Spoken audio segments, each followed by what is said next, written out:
Hello everybody, my name is Ron and I'm speaking to you from Australia.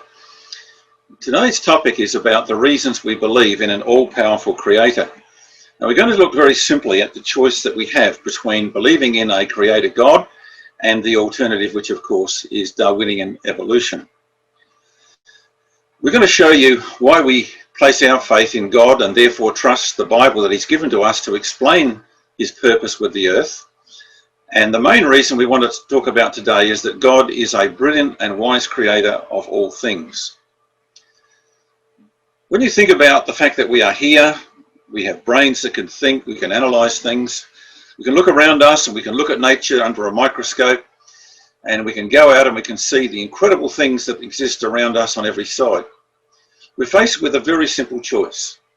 Either God, whoever God is, created by His miraculous power, in a way that we can't comprehend or understand, but with a purpose that He might ultimately fill the earth with His glory and to show us in the things created what a powerful God He is. Or you take the other line, which is the Darwinian evolution or atheism, that is no God. You have to accept that everything came to be from nothing by random chance and with no purpose at all. So that's the two choices that we have. And quite frankly, for me to believe in something coming from nothing stretches my imagination beyond breaking point. So there are two statements in the Bible that we want to bring before you. The bottom one on the screen, in the beginning God created the heavens and the earth, is that the most challenging opening verse in any book that you'll ever read. It says that there is a God, that there is a beginning, and that God created the heavens and the earth, which we see all around us. Now, when you go to the book of Hebrews, chapter 11 and verse 6, it says, "He that cometh to God must believe that He is." So the first thing is we have to believe in His existence and that He's a rewarder of those that diligently seek Him. So He wants us to seek after Him and to find out what we are here for, why the earth is here and where it's going. And there is in the Bible, of course, all the information we need about that. So those are two very vital Bible statements about why we exist and why the earth is here. When we go to Isaiah 45 verse 18, it says, "Thus saith the Lord that created the heaven, God Himself that formed the earth and made it. He created it not in vain. He created it to be inhabited." So God always intended that life should exist upon this planet. And He says to us, it's not been made without reason. It's here to be inhabited. And we can look around us and see that in almost every place in the world, people have inhabited the world that God has made. Evolution says, and evolution of course being a totally unproven and unscientific theory, because it can't be tested, it can't be given scientific analysis in the way that theories normally are, it's an attempt to explain how life came to be without a God. And you find behind all evolution is there's an opposition to any concept of a creator God, because He might have expectations of us. And so people totally refuse to go down that path. Evolution gives no reason for life to exist. It says it just is. It's just here. It just happened to land here and develop. When you look at evolution, it has a reliance upon purposeless, directionless chance. It wasn't going anywhere. It was just something that happened. And it's supposed that it's brought all the results we see around us. And that, of course, is the incredible and beautiful things that exist. So evolution is put before us as just an accident of nature, and in opposition to what God says, that He made all things to be beautiful and to have a purpose.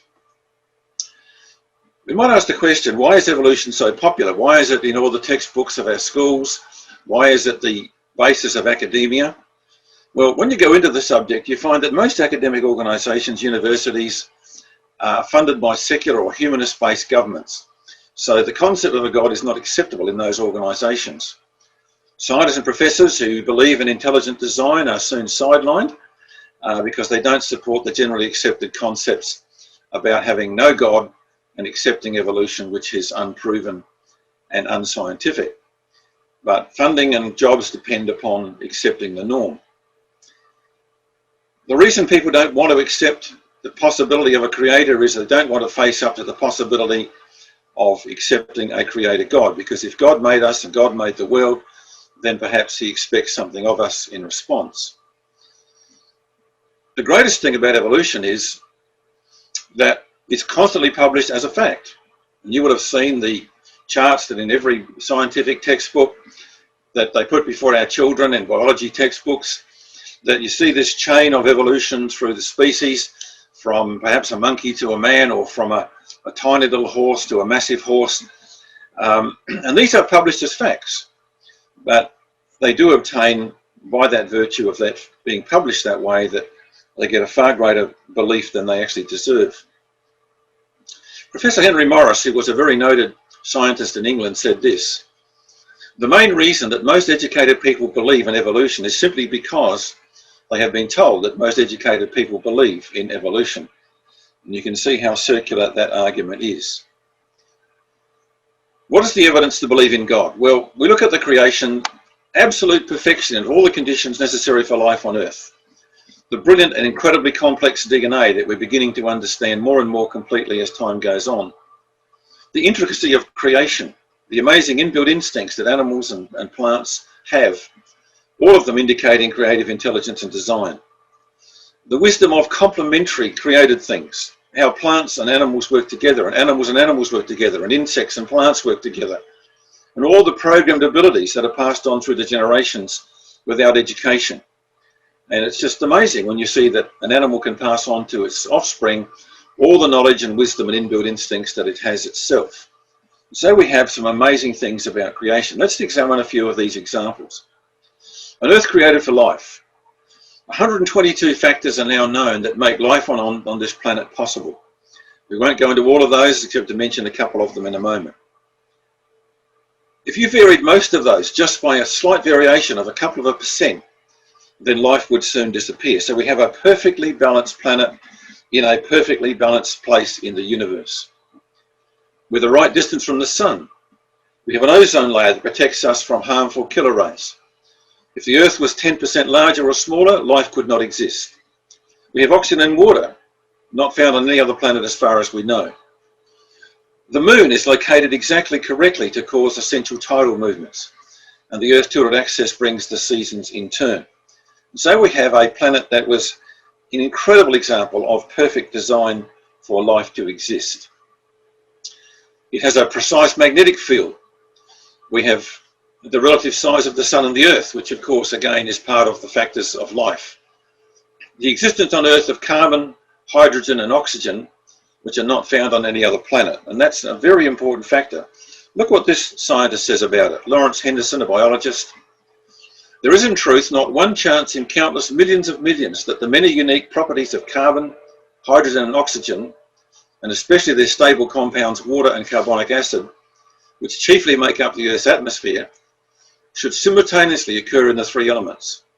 There must be a law that connects them. These are no mere accidents. So you see, many scientists are willing to say what they believe from the evidence in front of them, that these things could not just happen by pure chance. Stephen Hawking, the world's most respected physicist. The odds against the universe like ours emerging out of something like the Big Bang are enormous. Enormous. I think clearly that there are religious implications wherever you start to discuss the origins of the universe. There must be religious overtones. But I think most scientists prefer to shy away from the religious implications.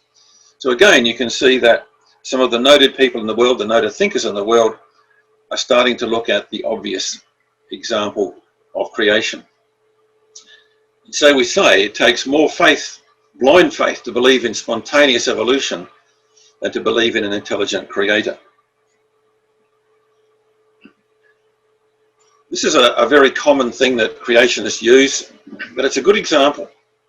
If you were walking along a deserted beach and you found a working mobile phone or an iPad lying on the beach, and you picked it up and you found that it was working and that it did what it was meant to do, you would have to then believe, if you're an evolutionist, that did it just come together from the operation of the ocean and the wind and the sand and the water that were lying around to actually form all the parts and the wires and all the little crystals inside of it and all the little components all just come together by mere accident, find each other and be completely placed together in a complex pattern to do what it's supposed to do? No, you would say this has to be designed. This has to be made by somebody who has a plan, who understands how things work. When you go to nature, there are many things far more complex than a phone or an iPad. and we look at incredible examples of how things are made. And God actually challenges us in the Bible to look at creation.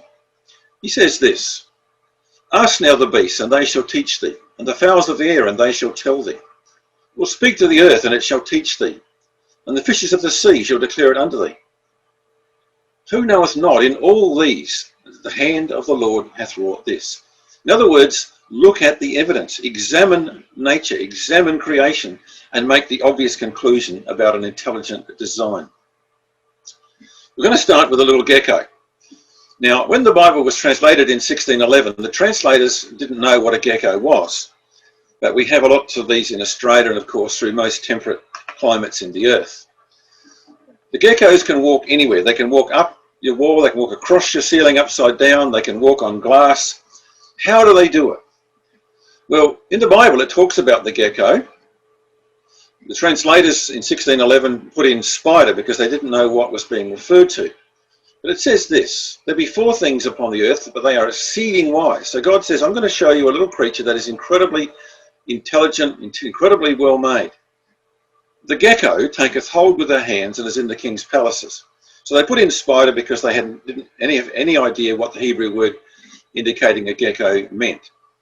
So it was actually the gecko. It takes hold and it can actually walk, even inside a palace, you can have geckos walking up the wall.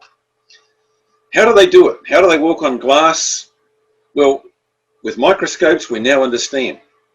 They have on the bottom of their feet millions of microscopic hairs, so small that they can attach themselves to the molecules, even on a glass surface.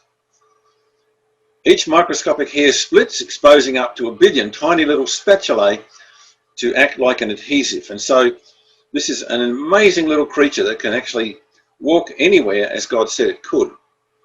Now, if you look at the left-hand side of this picture, you see in the blue square that we're taking just what's inside the little blue square, blowing it up, and then that sees that actually indicates a whole lot of particular more things there. We take the red square out of that, we go down and we look how that is then magnified, and we find that inside that red square there are again lots of little things, and these little spatula are so small you can only see them with a microscope. And this is therefore there are millions and millions of these little clinging little spatulae on the end of the foot of the gecko. So it's an amazing little creature that can actually then walk anywhere. And here's another little picture what it looks like under a microscope of the little things on the bottom of those feet that we can't see with the human eye. And so they can walk anywhere. What an amazing creation that is. Just some facts about the gecko at his feet. He can support itself entirely on one toe. So a gecko can just have one toe connected to the ceiling and he can hang on that. One of those little hairs alone could take the weight of an ant. Again, something you can only see with a microscope. If you could engage all the hairs of a gecko at one time, you could actually hang a large man off the hairs of a gecko. That's exactly how strong they are. So it's an incredibly amazing little creature with the grip that it has on any surface. I'm going to now take one of my favourite examples of creation, and that is the Japanese honeybee, a remarkable creature. The Japanese honeybee has one major enemy. It's called the Japanese hornet, which is about 10 times its size, as you can see from that picture, where a hornet is actually eating a bee. It's a very, very nasty predator.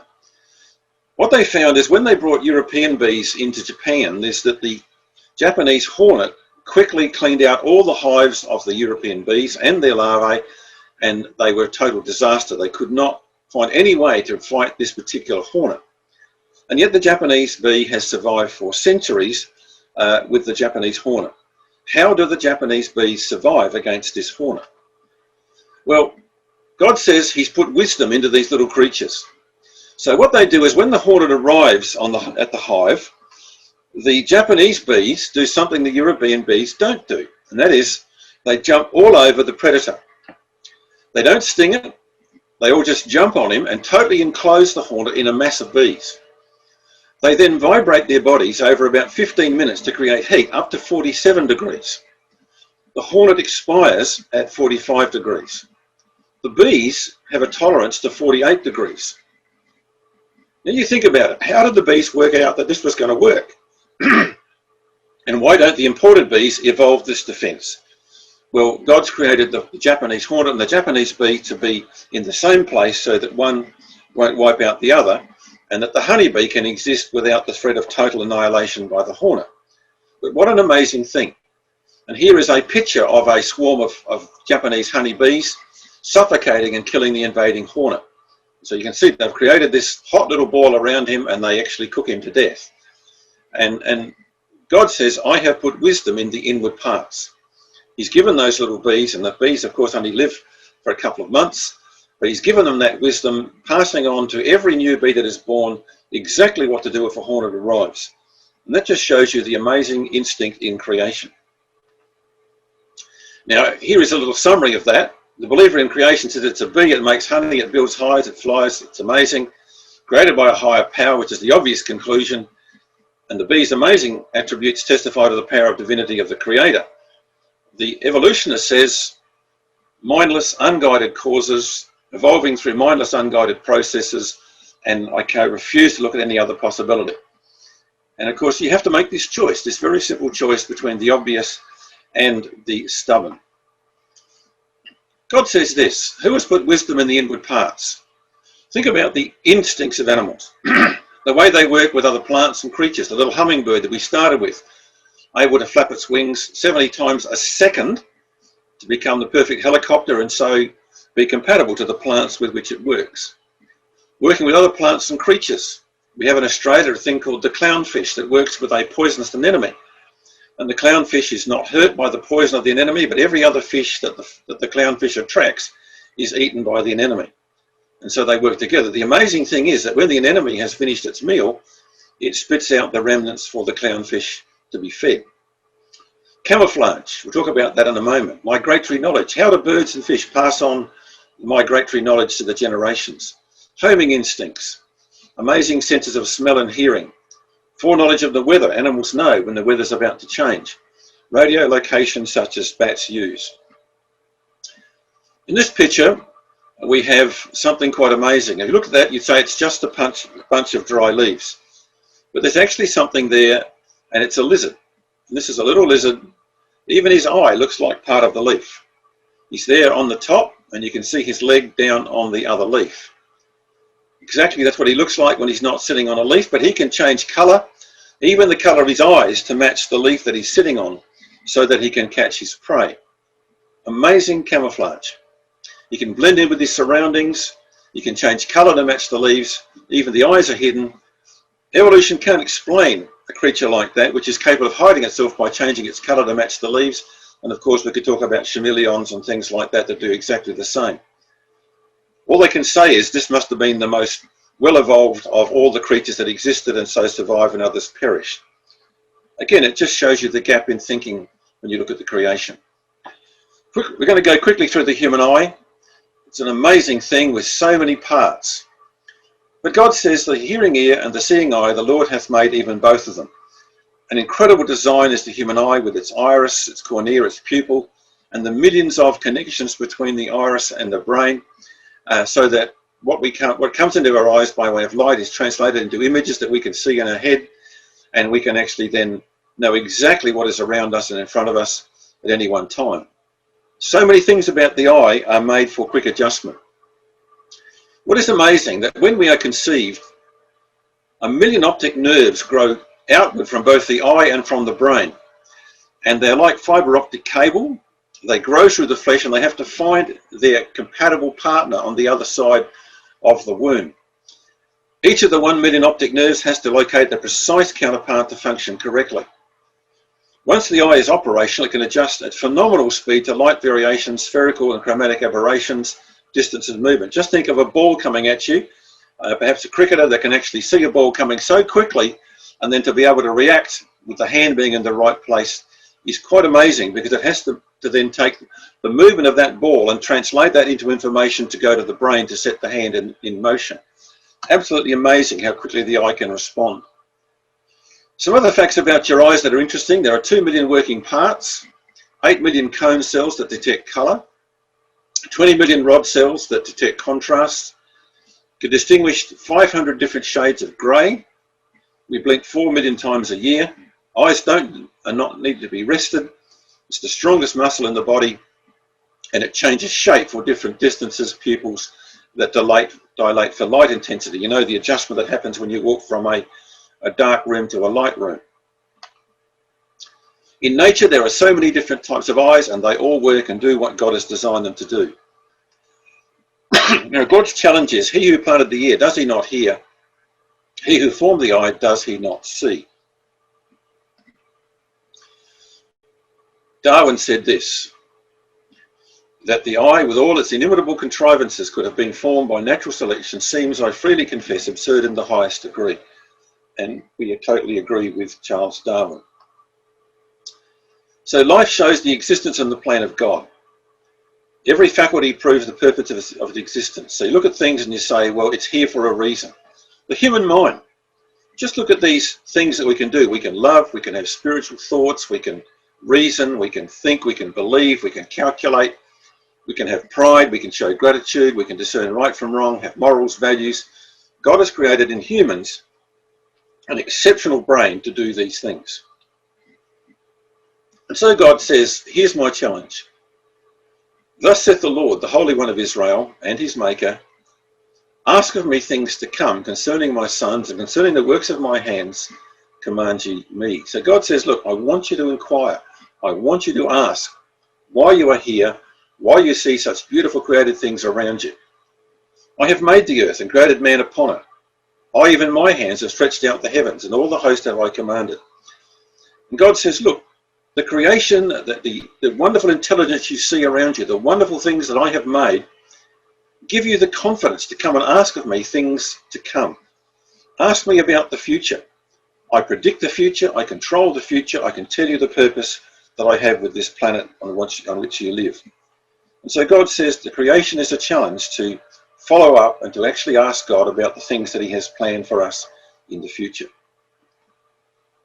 How did life come? Well, Darwinism cannot explain how life came.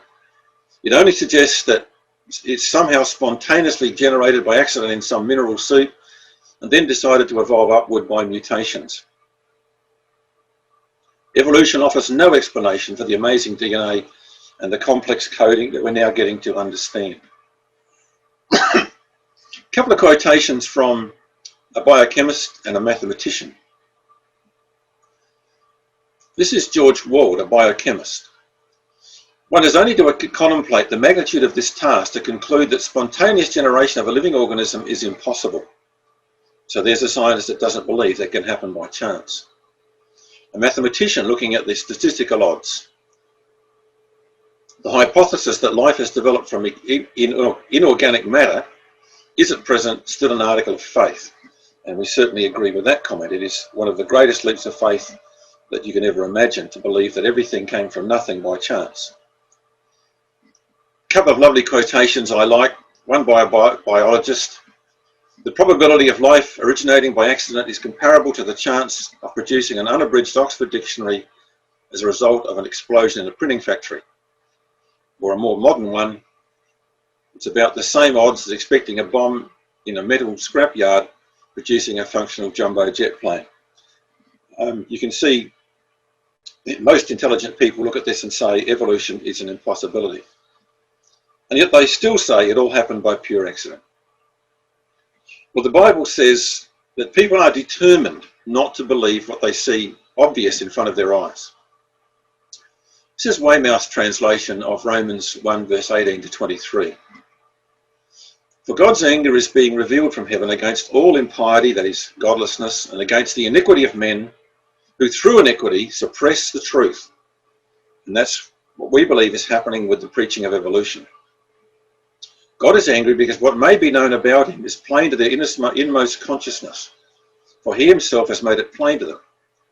For from the very creation of the world, his invisible power and divine nature have been rendered intelligible and clearly visible by his works, so that these men are without excuse.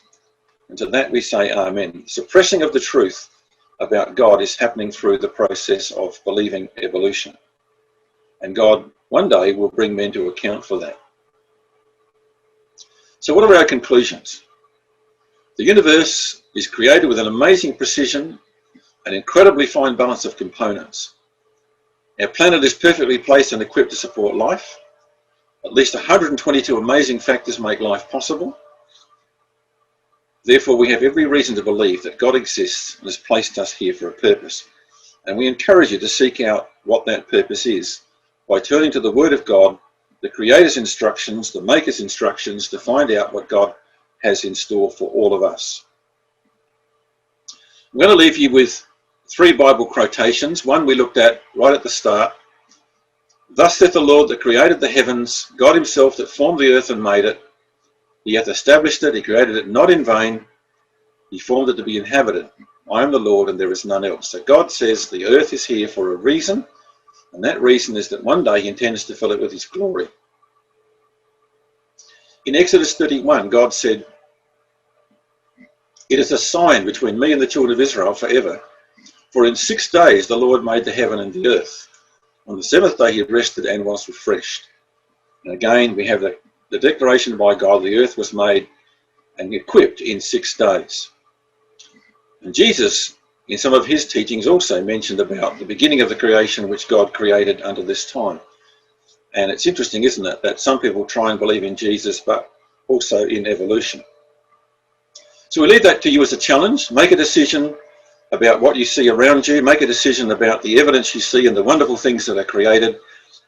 Come down on the side of rational reason, and that is to believe in a creator.